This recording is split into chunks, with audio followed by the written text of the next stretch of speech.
Depuis l'aube, les forces russes et ukrainiennes échangent des tirs d'artillerie nourris, tandis que des drones survolent sans relâche la zone, observant, ciblant et corrigeant les frappes d'artillerie dans une bataille qui ressemble à une partie d'échecs sur un champ de bataille, où chaque mouvement est calculé et à un coût élevé.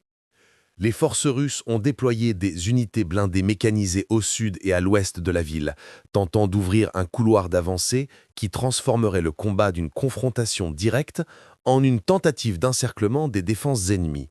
En réponse, Kiev a lancé des contre-attaques tactiques, visant non seulement à stopper l'avancée, mais aussi à perturber les lignes de ravitaillement russes et à les contraindre à opérer sous une pression constante.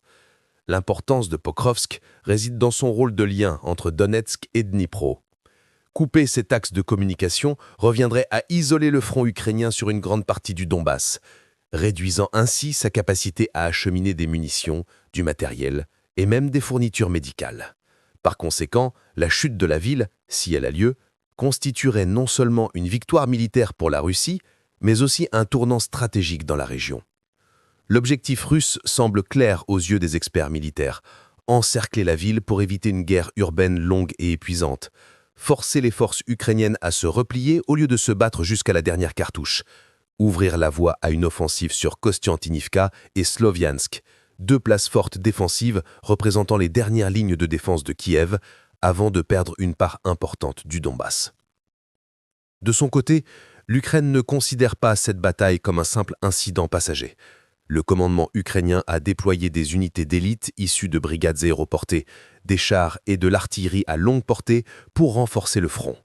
Ce type de déploiement n'est entrepris que lorsque le commandement estime que la bataille revêt une importance stratégique comparable à celle de Bakhmout et d'Avdiivka. Des informations en provenance de la ville font état de bombardements incessants visant les dépôts de munitions, les nœuds de transport militaires et les voies de repli. Selon certaines sources, des évacuations civiles se déroulent sous le feu ennemi, dans des conditions décrites comme les plus difficiles depuis le printemps dernier. Mais ce qui rend cette bataille encore plus symbolique, c'est qu'elle incarne un tournant dans la guerre elle-même. On passe d'offensives de grande envergure à une guerre d'usure, où les gains se mesurent non plus en territoire, mais en temps, et à la capacité de chacun à tenir le plus longtemps possible en première ligne. Si Pokrovsk tombe, Moscou pourrait réaliser son plus grand gain territorial depuis Avdiivka, et Kiev pourrait se voir contraint de redessiner entièrement ses lignes de défense. Si la ville tient bon, en revanche, elle freinera l'offensive hivernale de Moscou et retardera toute tentative russe d'étendre l'attaque au cœur du Donbass.